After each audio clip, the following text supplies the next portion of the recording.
Could a single family dinner become a scene of unimaginable horror? Could the people you trust most, your own blood, be the ones you should fear the most?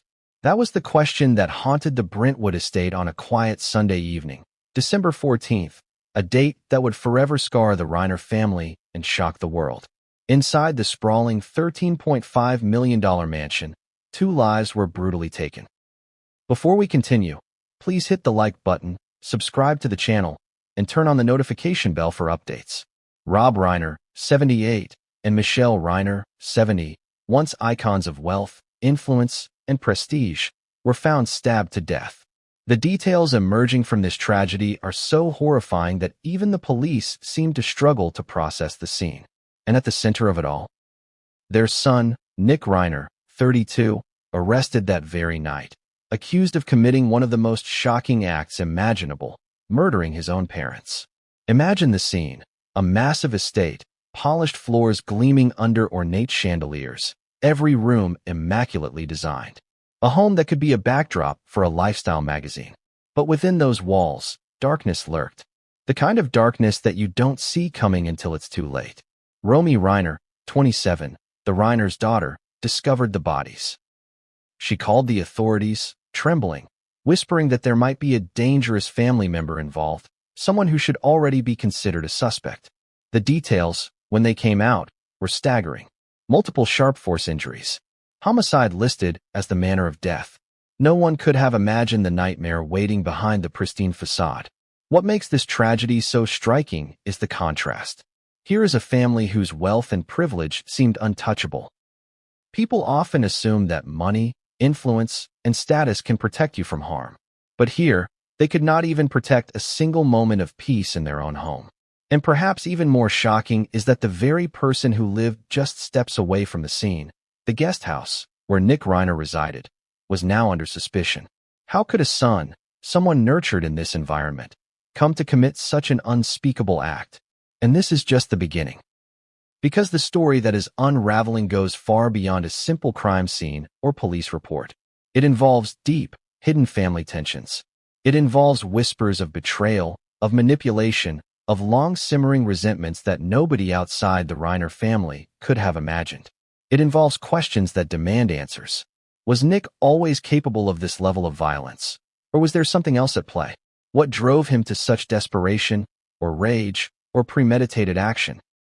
And why did Romy hint at a dangerous family member, sparking speculation that the situation was far more complex than an isolated incident? Let's take a moment to consider the human element. Imagine Romy walking through the estate that night. The air must have been thick with tension, a chilling silence enveloping every room. She discovers her parents, lifeless, and she must immediately grapple with the horror, the shock, and the reality that the person who could have been responsible is her brother. One can only imagine the whirlwind of emotions crashing over her: grief, disbelief, fear, and an instinct to protect, to understand, to act. And yet, she calls the authorities, a mix of courage and despair in her voice.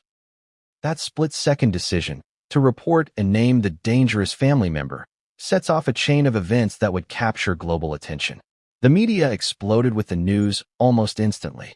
Headlines screamed about the brutal stabbing, about Nick Reiner's arrest, about the sprawling Brentwood estate that now bore witness to unimaginable violence. Social media quickly filled with speculation, with conspiracy theories, and with questions that begged for clarity. Why did this happen? Was it a sudden act of rage, or the culmination of years of underlying tension? Who could have predicted that such a family, seemingly successful and intact, could unravel in such a devastating way? Every news outlet, every online discussion, every friend and neighbor was left questioning the same thing. How does a tragedy of this scale occur in the heart of one of Los Angeles's most affluent neighborhoods? But there's more to this story than the headlines suggest. Because while the immediate focus is on the crime scene and the arrest, the ripple effects are vast. This is about family legacies, wealth, reputation, and the secrets that often fester behind closed doors. The Reiner name, once associated with luxury and prominence, is now inextricably tied to tragedy and mystery. Every detail, every statement from the police, every leak to the media, every social media post from someone claiming to have insight adds layers to a narrative that is as compelling as it is disturbing. And then there's the timing. Sunday, December 14th, a date that will now forever be etched in the minds of everyone involved. There were speculations, rumors, and even some confusion about the exact timeline. But investigators have confirmed the deaths occurred that night, bringing a painful clarity to a story that was already devastating. And yet, even with the facts, the questions multiply. What happened leading up to that evening? Were there warning signs, subtle hints of danger, signals that were ignored? And could anything have been done to prevent such a tragedy? It's impossible to discuss this without considering Nick Reiner's role. Arrested immediately following the discovery, he is facing 2 counts of first-degree murder. The legal implications are staggering. But beyond the legal narrative, there is a deeply human story. One of a young man caught in circumstances that now define the trajectory of his life and, in many ways, the legacy of his entire family. What led him to this point? Was it anger, premeditation, mental distress, or something far more complex? The answers, for now, remain obscured, hidden behind the veil of police investigations, legal proceedings, and family privacy. And yet, as the investigation unfolds, more pieces of the puzzle emerge. Romy Reiner's statements to the police are revealing, suggesting that even within this tight-knit family, danger was anticipated. Her courage to speak, to indicate that a family member might be capable of such violence, provides crucial insight into a narrative that is as psychological as it is criminal. And in the coming hours and days, as authorities dig deeper into the family history, personal interactions, and possible motives, the world watches. The story is unfolding in real time, and each revelation seems more shocking than the last. So why does this story matter? It's not just about wealth, privilege, or tragic events. It's about the fragility of human relationships, the complexities of family dynamics, and the shocking ways in which trust can be broken. It's about understanding the depths of emotion, the explosive potential of hidden resentment, and the terrifying outcomes when these elements collide. And for viewers, it's a gripping reminder that sometimes, the most familiar faces, the people we consider safe and predictable, can surprise us in ways we never imagined. But even as we process the initial horror, the questions keep coming. How did investigators piece together the events leading up to that fateful night? What were the clues hidden in plain sight? Who else might have been aware of the underlying tensions, and why did no one act sooner? And perhaps the most haunting question of all, could this tragedy have been prevented if someone had listened, if warnings had been heeded, if the dangerous dynamics within the Reiner family had been addressed before it was too late? And now, as the media continues to report, as the public grapples with the unimaginable, and as Romy and Jake Reiner speak out to confirm the latest developments, the story is far from over. There are layers yet to uncover, details yet to be revealed, and revelations that will shake even those who think they know the Reiner family. This is more than a crime story.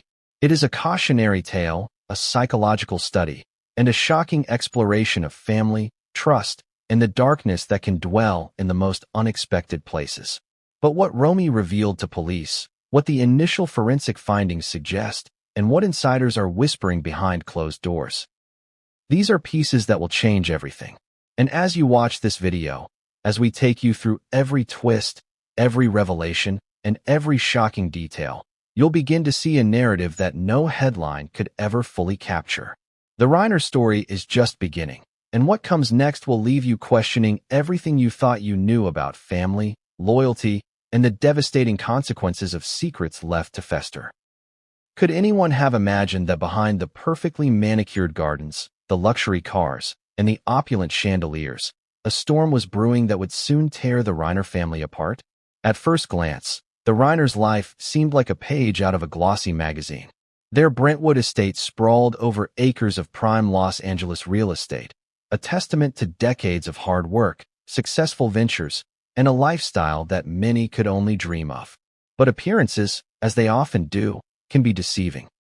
Rob Reiner, at 78, was a man whose name carried weight. His influence reached beyond the confines of Hollywood, into the worlds of philanthropy, real estate, and social circles that only the privileged could access. Michelle, at 70, complemented that presence with her poise, charm, and involvement in charitable initiatives that drew admiration and envy alike. To outsiders, they were the picture of stability, of accomplishment, of a family living life to its fullest. The estate itself told the story: marble floors, vaulted ceilings, art collected from across the world, and gardens meticulously maintained. It wasn't just a home. It was a fortress, a monument to success, and a symbol of a life many would envy. But inside that fortress, the story was more complicated. Wealth, privilege, and fame bring with them pressures that few can understand. Arguments over inheritance, family roles, and expectations often simmer silently, masked by smiles at social events and carefully curated public appearances. The Reiners were no exception. Those who knew them best would later reveal a complex web of relationships, unspoken tensions, and simmering resentments. How much of the family harmony was genuine, and how much was performance for the public eye? It's a question that would haunt investigators and insiders alike in the days following the tragedy. The children, Romy and Nick, had grown up surrounded by both privilege and expectation. Romy, the eldest daughter at 27, had always been close to her parents, often described as diligent, empathetic, and observant. Nick, 32, lived in the guest house of the estate, a structure that provided both proximity to family and a degree of independence. From the outside, they seemed like a tight-knit sibling pair, supporting one another through childhood, schooling, and the pressures of life in a high-profile household. Yet, even as children, patterns were emerging that, in hindsight, foreshadowed the tumult that would later engulf the family. Small disputes over attention, jealousy, and differences in personality often left traces of tension, subtle but persistent, beneath the surface. Neighbors often described the Reiners as private yet approachable, generous yet fiercely protective of their own.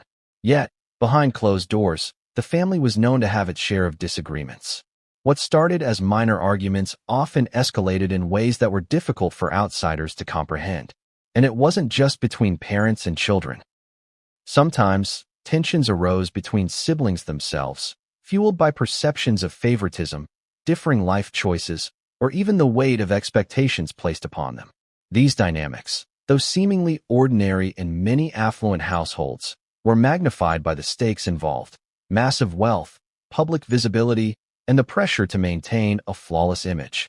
The Brentwood estate, while breathtaking, also acted as a pressure cooker. Every room, every hallway, every private space held memories of triumphs, celebrations, and, at times, heated confrontations. The guest house where Nick lived was close enough to the main house to allow easy interaction, but distant enough to offer a sense of detachment, a place to retreat when tensions flared. Observers later noted that this physical separation sometimes mirrored emotional distances within the family. A subtle yet crucial detail as investigators would later piece together motives, triggers, and opportunities. Despite these internal complexities, the family maintained an outward appearance of harmony. Social gatherings, charitable events, and public appearances painted a picture of unity. Friends and acquaintances would later comment on how enviable the family seemed, how composed and controlled their lives appeared to the outside world. And yet, as is often the case, the public image was carefully managed. The cracks, though visible to those who looked closely, were easily hidden behind well-timed smiles, practiced gestures, and the disciplined routines of a life built on status and expectation. Financial matters added another layer of complication. The Reiners' wealth was significant, and with it came the inevitable disputes over management, inheritance, and personal control. While the family had advisors, lawyers, and accountants, the emotional side of money, the sense of entitlement, perceived slights, or frustrations, often created undercurrents of tension. Even seemingly minor disagreements over spending, investments, or access to resources could flare into arguments that left lasting impressions, lingering in memory and, at times, shaping decisions in unpredictable ways. Then there were the personalities themselves. Rob, with his commanding presence, could be both inspiring and intimidating. Michelle, known for her warmth and charm, also had a sharp mind and the ability to influence family dynamics subtly. Romy inherited elements of both, intelligence, sensitivity, and a keen eye for detail. Nick, on the other hand, carried a more volatile energy. Friends and neighbors sometimes described him as intense, unpredictable, and private. Qualities that, combined with proximity to both family wealth and unresolved tensions, created a combustible mix. Looking back now, investigators and insiders would later try to map the family dynamics like pieces of a puzzle. Each argument, each interaction, each quiet tension could, in hindsight, be seen as a thread leading toward the tragic climax. The question that haunted everyone was simple yet impossible. Did anyone truly see this coming? Could any of the careful plans, the layers of protection, the outward appearances of normalcy, have prevented what ultimately happened? And yet, despite these signs, life continued seemingly as usual until that Sunday in December. The estate, silent and gleaming under the afternoon sun, held within it the echoes of all the tensions, all the unspoken grievances, and all the hidden pressures. Every room seemed ordinary, every hallway mundane, until the events of that night shattered any illusion of safety. What appeared as a perfect, harmonious family life was, in reality, a fragile ecosystem, vulnerable to collapse under the weight of emotion, secrecy, and unresolved conflict. It is easy to look at wealth and success and assume they shield people from tragedy. The Reiners' story proves that nothing, not even a fortune of millions, can insulate a family from the raw unpredictability of human behavior. Trust, loyalty, and love. These are the only true defenses, and even they can falter under pressure. As the world began to absorb the news of Rob and Michelle's deaths, shock quickly gave way to fascination. People wanted to know, how does such a carefully curated life unravel so completely? What pushed Nick, a son nurtured in comfort and privilege, to the point of unimaginable violence? And that is the lens through which we must view the tragedy. Not just as a crime story, but as a case study in the fragility of relationships, the hidden dangers lurking beneath perfection, and the explosive potential of unspoken grievances. The Reiners' glittering life was a facade, beautiful and imposing, but hiding fissures that would eventually crack open in the most tragic way possible. Every story, every report, every detail we will explore in this series builds on this foundation. Each revelation, each interview, each insider account adds another layer to a narrative that is both horrifying and deeply human. What really happened that Sunday night, December 14th, at the Reiner estate? Could anyone have imagined that a night like any other would turn into a nightmare that would shock the world? The events of that evening are still being pieced together, but from the fragments of witness statements, police reports, and insider accounts, a chilling picture begins to emerge. This was not a random act of violence. It was a night charged with tension, secrecy, and, ultimately, devastation. The day had begun like many others in Brentwood. The sun cast a golden hue over the sprawling estate, highlighting the manicured gardens, the tennis courts, and the immaculate facade of the Reiner mansion. Inside, life continued with the usual rhythm: calls with friends, household staff attending to chores, the subtle hum of luxury, a life most could only dream of. But beneath this polished veneer, tensions simmered. Small arguments earlier in the week, disagreements over money, and long-standing family resentments were present, subtle but persistent, like shadows in the corners of an otherwise perfect room. By evening, the family had gathered, or at least those who remained in the main house. Romy, 27, was present, moving through the house with a mix of routine familiarity and an unspoken awareness that something felt off. Nick, 32, had returned from the guest house nearby, though it is unclear whether he had intended to spend time with the family or if there was another motive at play. The lines between casual interaction and tense confrontation were blurred, and small remarks, body language, and fleeting glances likely carried more weight than anyone realized. Inside the mansion, the atmosphere was charged. Investigators later suggested that the family had long-standing disagreements that may have escalated in subtle ways that day. Perhaps it was a look, a comment, or the memory of past grievances. Whatever it was, it set the stage for what would happen next. There is something almost impossible to grasp about a moment that feels ordinary one minute and fatal the next. And that is precisely what occurred that night. A transformation from domestic routine to shocking horror. According to police reports, it was Romy who discovered the bodies. The way investigators describe it is haunting. She moved through the estate, perhaps calling out, hoping to find her parents in another room, unaware of what she would encounter. When she did, she found her mother and father brutally murdered. The cause of death, multiple sharp force injuries. The manner of death, homicide. Investigators noted that the scene suggested a sudden escalation of violence, but the specifics, how it unfolded, what was said or unsaid, remain a complex puzzle. Romy, shocked and trembling, immediately alerted authorities, and it was in her voice, as she spoke, that the gravity of the situation was captured, a combination of fear, grief, and the understanding that someone very close to her might be responsible. Nick, who had been living in the guest house on the property, quickly became a person of interest. His proximity to the crime scene, combined with Romy's own remarks about a dangerous family member, drew the immediate attention of law enforcement. He was arrested that night, charged with 2 counts of first-degree murder. But even with the arrest, questions abounded. Was he the only one involved? What led him to commit such an act? Were there triggers that had been building for years? Or was this a sudden explosion of rage? These questions would dominate headlines and fuel speculation in the media and public forums alike. Witnesses and neighbors later described the night as eerily quiet, almost too quiet.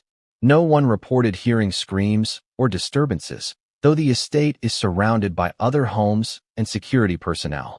This raises a chilling point. Acts of violence can happen in the most controlled environments without outside notice. The veneer of wealth, safety, and comfort does not guarantee protection from the darker impulses that sometimes lie dormant within individuals or within families. As the police began their investigation, the details that emerged were both shocking and meticulously recorded. Romy's statements hinted at prior warnings about Nick's temperament. She mentioned incidents, arguments, and behaviors that, in hindsight, painted a picture of a young man whose volatility may have been underestimated. Was anyone listening before that night? Or were these warning signs ignored in the routine of daily life? It's a haunting question, especially when the stakes are as high as life and death. The timing of events also matters. Police reports indicate that the murders occurred in the early evening, a time when the family would typically have been together.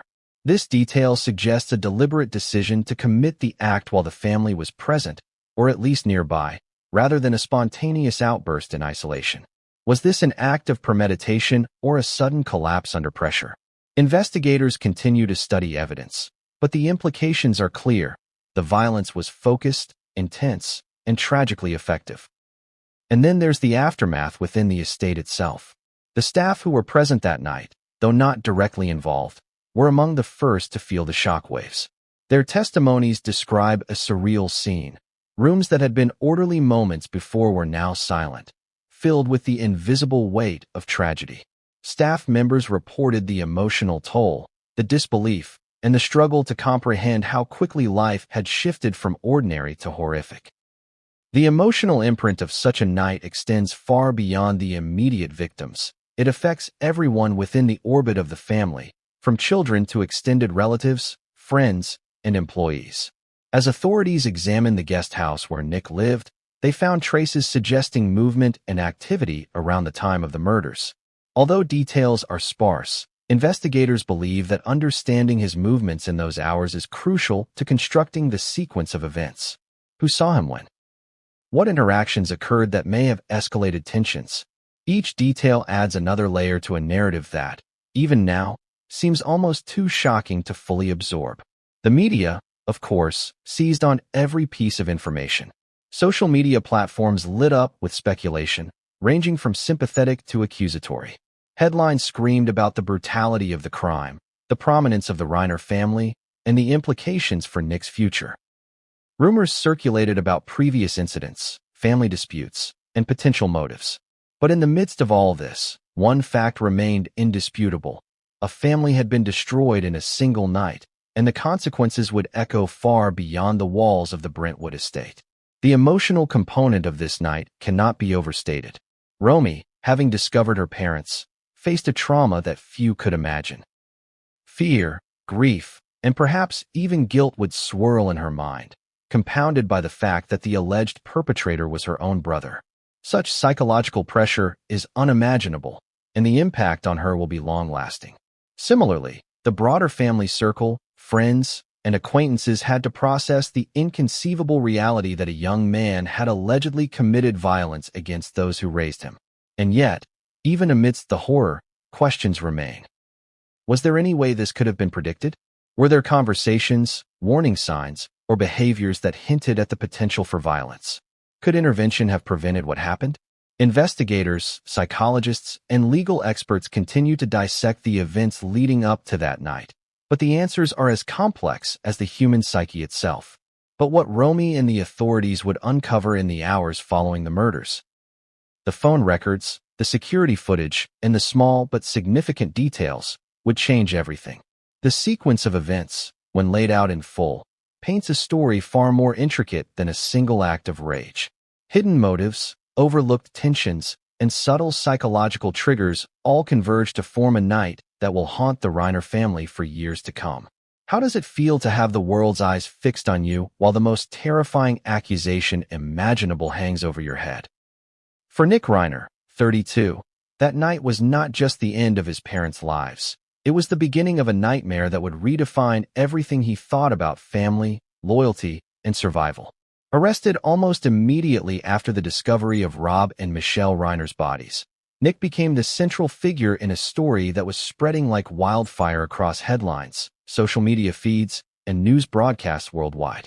The question on everyone's mind: how could a son allegedly commit such a brutal act against his own parents? The arrest was swift.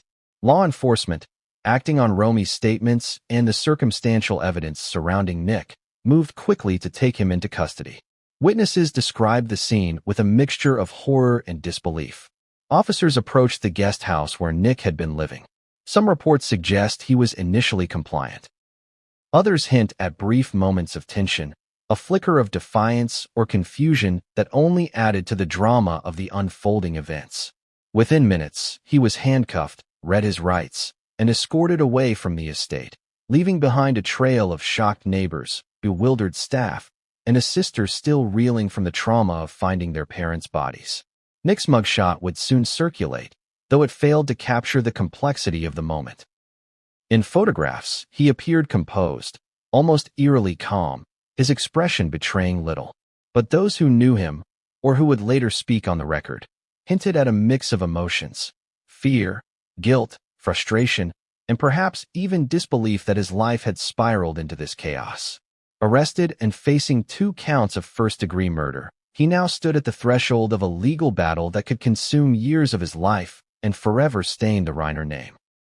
What makes this arrest particularly compelling and horrifying is the contrast between Nick's background and the accusations.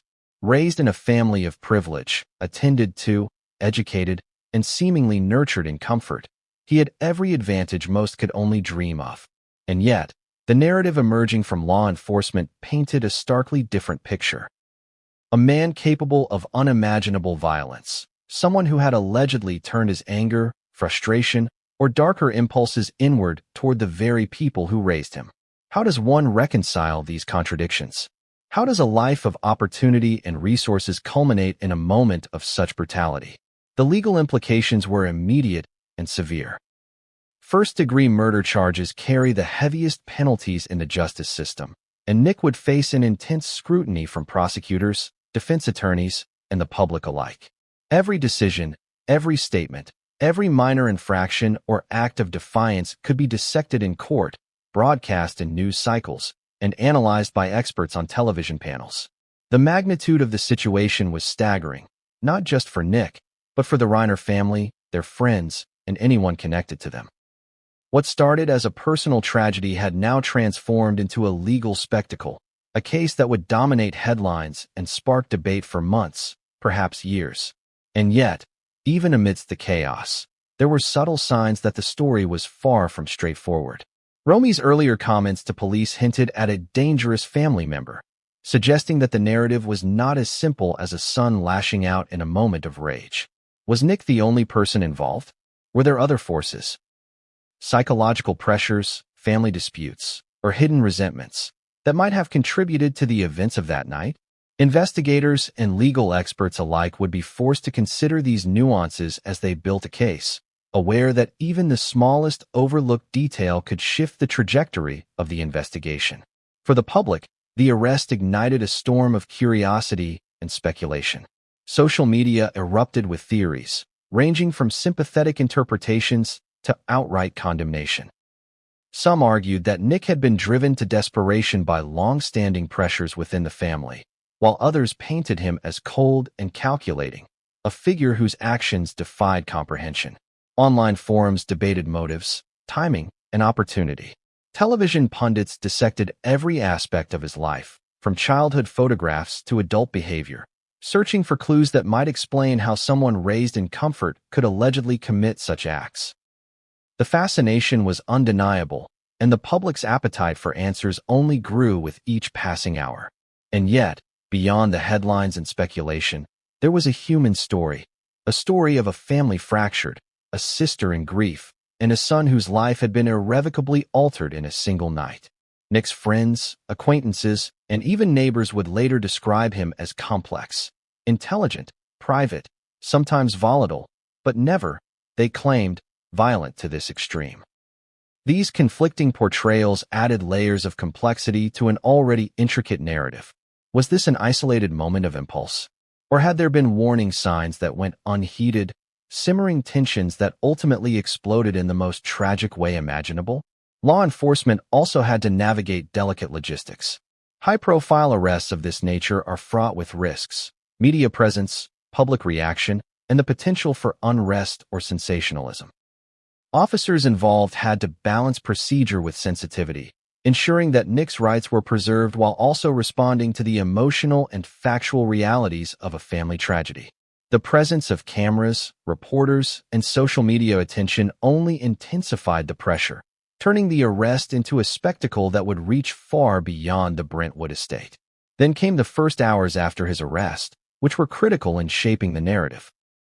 Authorities began questioning Nick, attempting to establish a timeline, motives, and any connection to the events that transpired inside the mansion. While details of these interviews remain largely confidential, leaks suggest moments of tension and contradiction, statements that did not fully align with evidence, and a psychological profile that law enforcement found concerning. How much of what Nick revealed would be used in court? How much would be overshadowed by speculation, media frenzy, and public perception? These questions only added to the drama, leaving everyone involved walking a fine line between fact and rumor. The arrest also placed an immense burden on Romy. Her discovery of the bodies had already traumatized her, and now she faced the complexity of her brother being the prime suspect.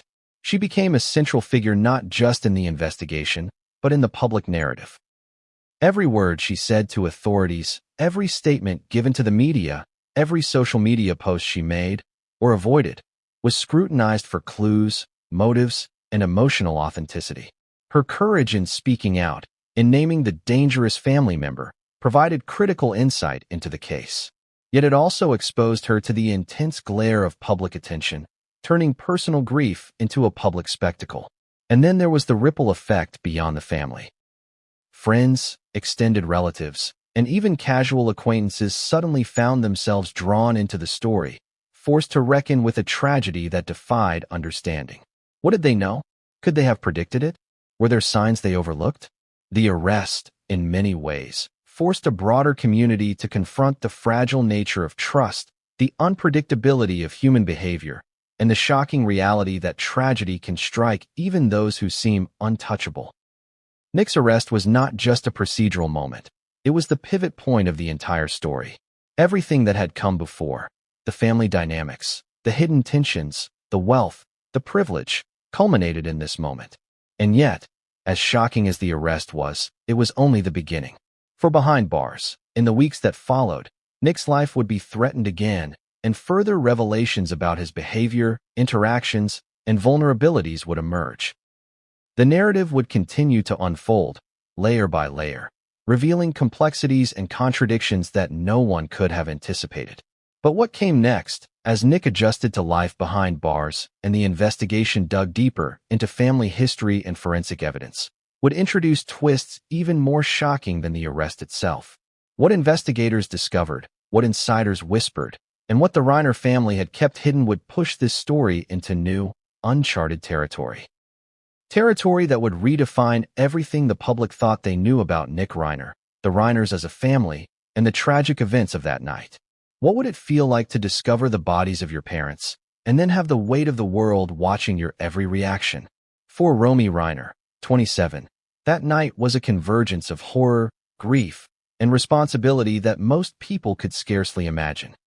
In the hours and days following the murders of Rob and Michelle Reiner, Romy emerged as one of the central voices in a story that had captivated the globe.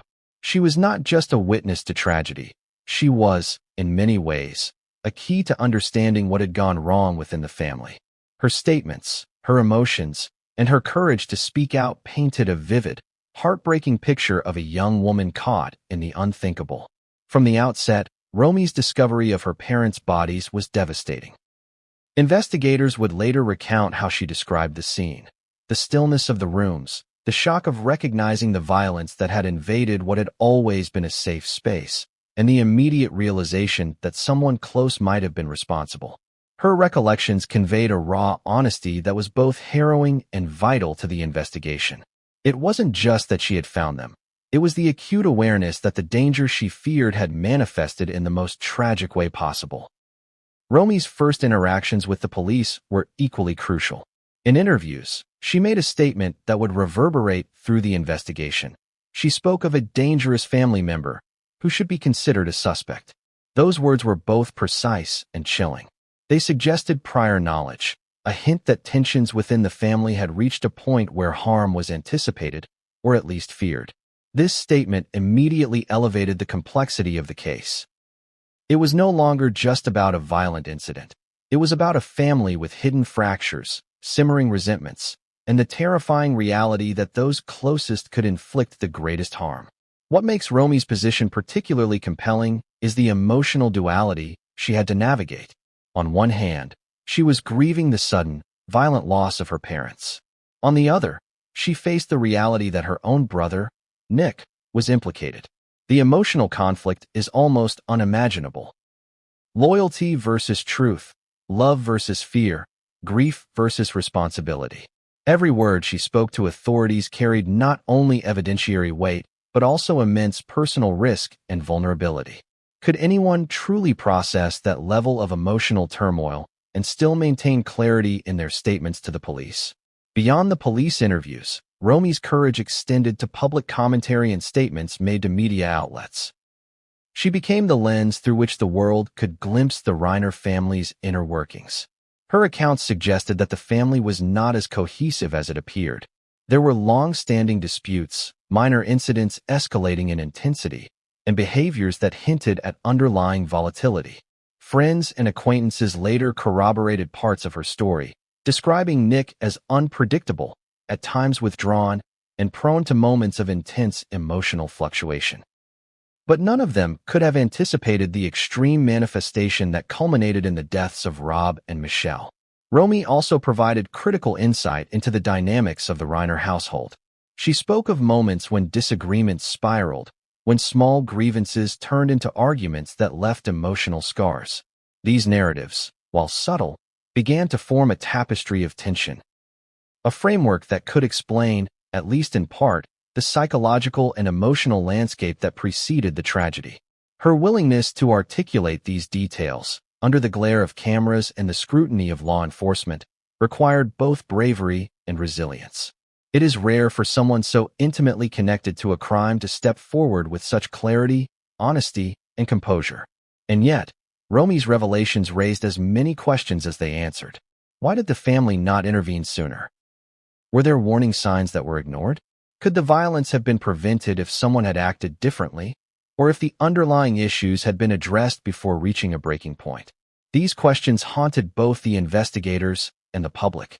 Romy herself faced the unthinkable task of reconciling love for her brother with the horrific actions he was alleged to have committed.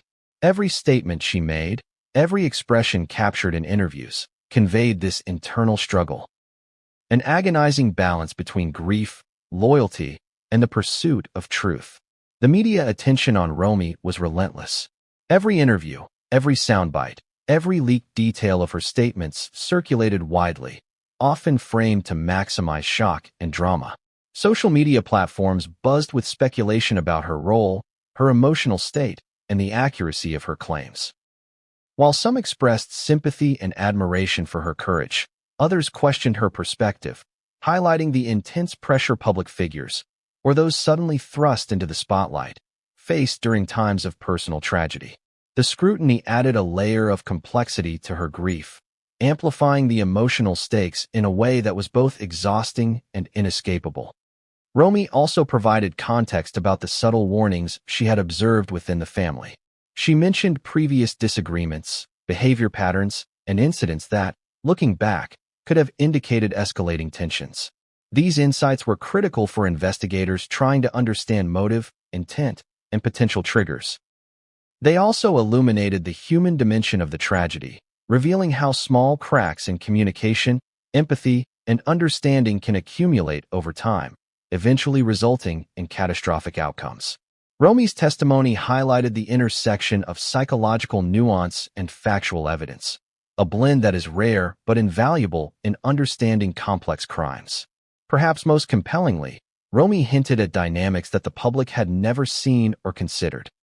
She described moments of tension that, while appearing minor in isolation, were indicative of deeper issues, control struggles, perceived slights, and personality conflicts. These glimpses into the Reiner family's private life added layers to the narrative, challenging the perception of a perfect, harmonious household. They also set the stage for understanding the tragic trajectory of that December evening, revealing the human fragility beneath wealth, privilege, and social status. As days turned into weeks, Romy's statements became a cornerstone of the unfolding narrative. Her combination of directness, emotional depth, and observational clarity provided both investigators and the public with a lens into a complex, devastating situation. Every piece of her account reinforced the notion that this was not a simple crime. It was the culmination of patterns, pressures, and relationships that had been in motion for years. Her courage in speaking out was matched only by the heartbreak that accompanied every revelation, a poignant reminder of the human cost behind the headlines.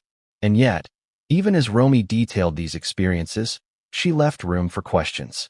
There were hints of things left unsaid, subtle implications of family secrets that would not be fully revealed until much later in the investigation.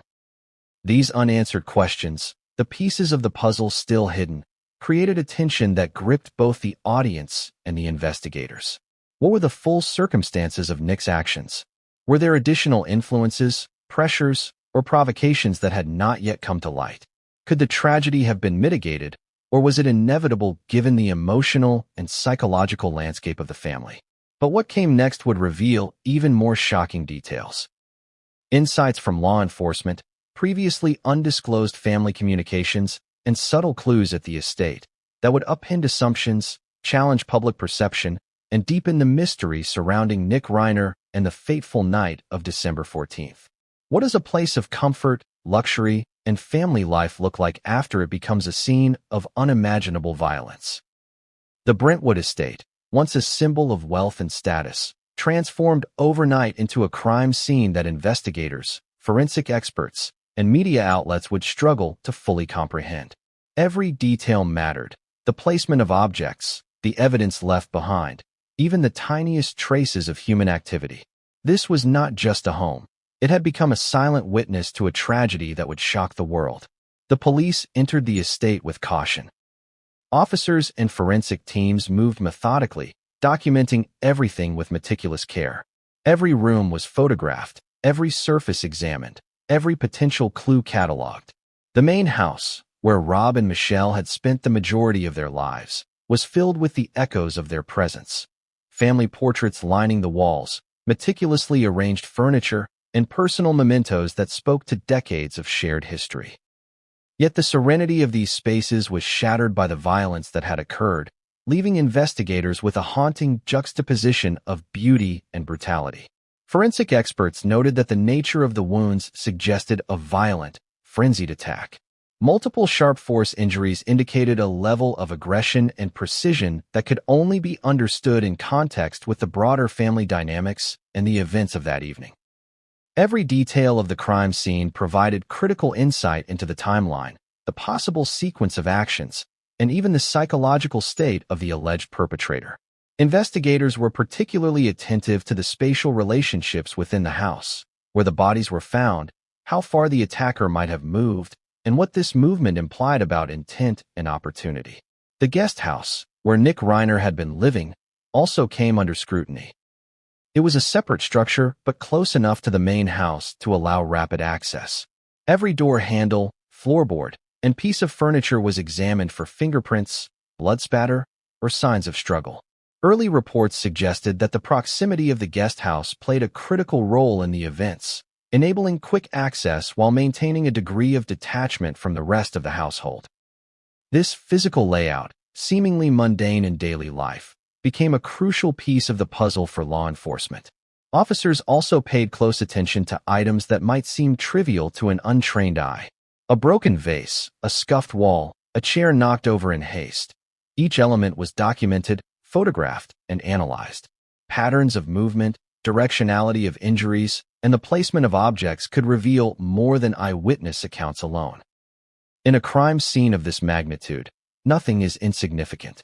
Investigators treat every detail as a potential key to understanding not just what happened, but why and how. Security footage was reviewed meticulously. Cameras covering the driveway, the perimeters, and certain interior spaces provided fragmented glimpses of movement during the critical hours. While much of it was inconclusive, patterns began to emerge. Timing, entry points, and the behavior of individuals on camera contributed to a growing understanding of the sequence of events. Even the absence of movement in certain areas was telling, suggesting moments of isolation or preparation that could have been overlooked by casual observers. Blood spatter analysis became one of the most critical components of the investigation. Experts examined trajectories, angles, and concentrations to reconstruct the likely positions and movements of both the victims and the alleged assailant. Each droplet told a story, revealing moments of struggle, attempts at defense, and the final, fatal blows. These forensic insights were crucial not only for establishing the manner of death, but also for understanding the intensity and possible motivation behind the attack. Investigators also noted behavioral clues embedded in the crime scene. The locations of personal items, the state of rooms, and even minor disturbances hinted at the psychological dynamics of the event. Did the assailant act impulsively or with calculated intent? Were there attempts to conceal or stage aspects of the scene? Each question required careful examination, often leading to more questions than answers, deepening the intrigue surrounding Nick Reiner's actions. The estate staff and neighbors, while not present during the incident, provided additional context.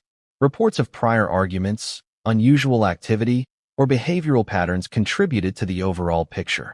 These accounts, combined with forensic evidence, painted a narrative that was as much psychological as it was physical. The combination of tangible evidence and human observation created a complex, multi-layered understanding of the events. One that investigators would rely upon to build a compelling case. Even the smallest objects became significant. A family photograph slightly askew, a door left ajar, personal effects scattered across the floor, all were examined for clues about the final moments. These details humanized the tragedy, providing insight into the lives abruptly disrupted and the ordinary routines violently interrupted. For the Reiner family, these were not just pieces of evidence. They were intimate fragments of a life that had been irrevocably altered.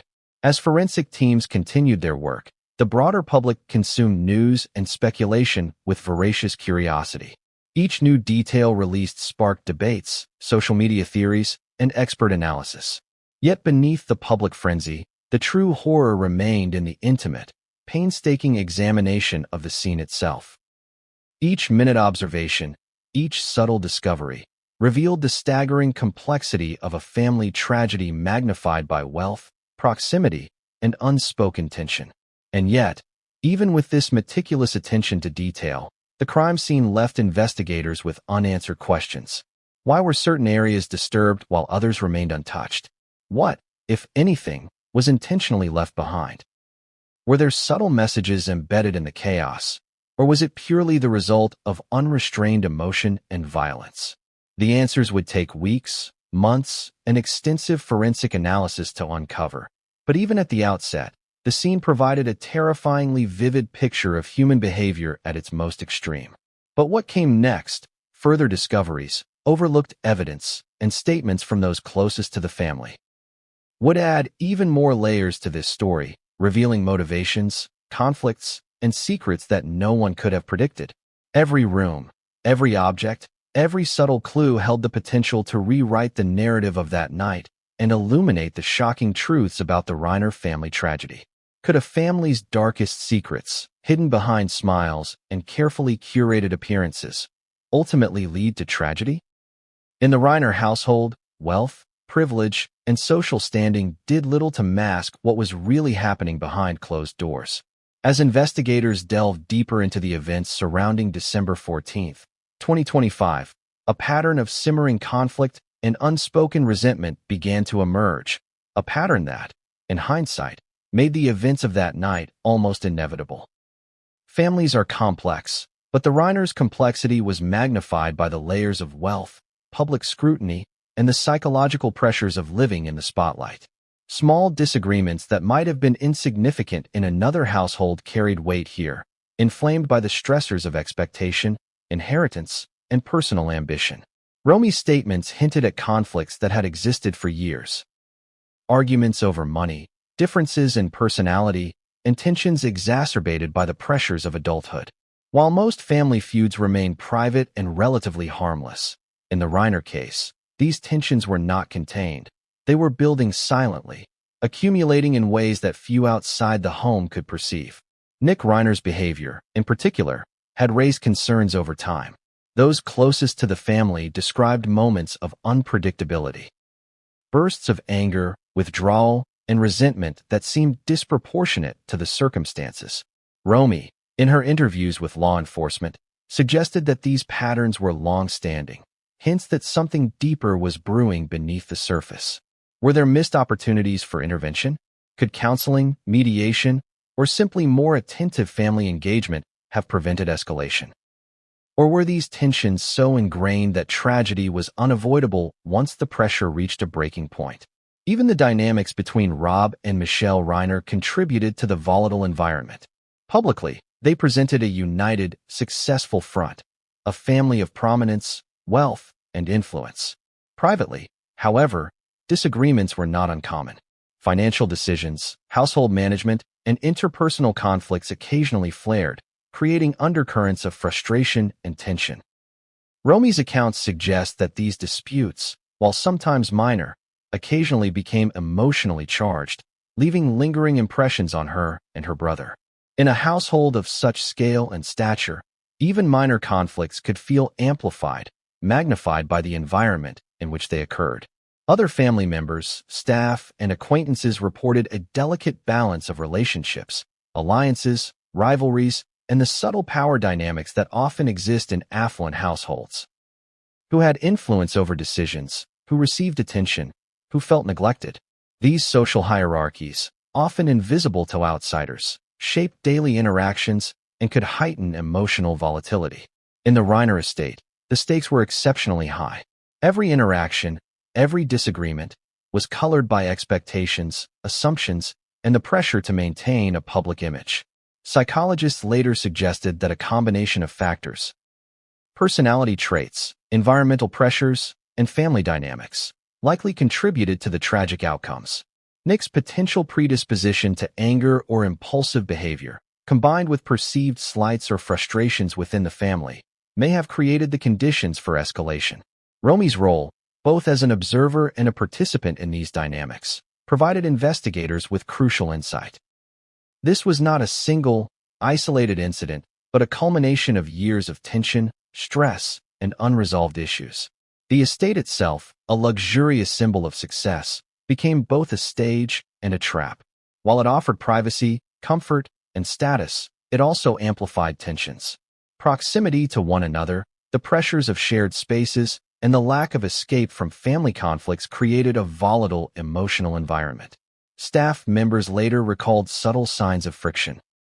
Tense interactions, hushed conversations, and occasionally overheard arguments that hinted at the underlying stress simmering beneath the surface. These observations, though seemingly minor, were later interpreted as critical indicators of the emotional landscape leading up to the night of the murders. Financial matters added another layer of complexity. Disputes over inheritance, control of assets, and long-term financial planning occasionally caused friction among family members. Money, often a source of stability and opportunity, can also magnify insecurities, amplify conflicts, and create competition. In the Reiner family, these pressures were compounded by public scrutiny and the expectation to uphold appearances, creating an environment in which emotional and financial stress intersected dangerously. Romy herself was acutely aware of these tensions. In her statements, she described a family where love and loyalty coexisted with frustration and misunderstanding. She observed interactions that, in hindsight, suggested potential for escalation. Moments that might have seemed trivial at the time, a sharp tone, a dismissive comment, or a lingering argument, were in fact part of a larger pattern, an emotional landscape fraught with volatility. Her observations would later prove invaluable in helping investigators reconstruct the psychological and social context surrounding the tragedy. Friends and neighbors, while largely shielded from the family's inner conflicts, occasionally witnessed subtle signs of tension. Short tempers, withdrawn behavior, and hints of discord painted a picture that contrasted sharply with the polished public image of the Reiners. To outsiders, the estate was a place of success, stability, and sophistication.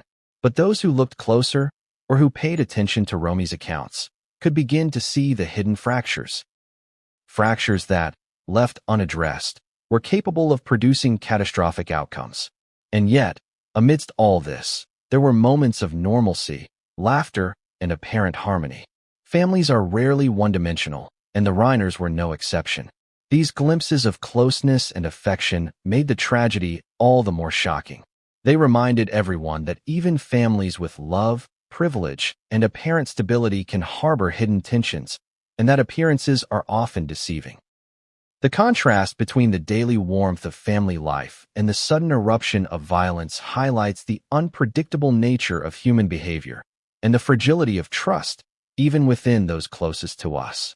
But what came next? Hidden messages, private interactions, and subtle clues left at the estate would reveal a web of secrets, betrayals, and emotional dynamics that no one, not even the family themselves, had fully understood.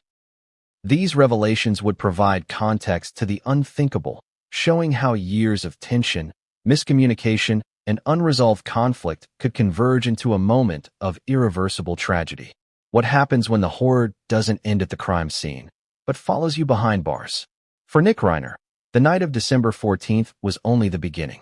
Arrested on 2 counts of first-degree murder, he entered a world governed by rules, fear, and danger that few civilians ever experience: prison. And in that world, his life was no longer his own. The walls, once imagined as a place of containment, now became a stage for a new set of threats, anxieties, and psychological pressures that would test him in ways even more intense than the tragedy he had left behind. Imagine the immediate aftermath of the arrest. Nick, escorted by law enforcement, entered a facility where every gaze is wary, every action monitored, and every interaction carries potential consequences. The transition from the comfort of a private estate to the stark, sterile confines of a prison cell is jarring for anyone, but for someone thrust into it under such high-profile circumstances, it becomes almost surreal. Media coverage, social attention, and the whispers of fellow inmates all combine to create an environment where paranoia, fear, and isolation can grow exponentially.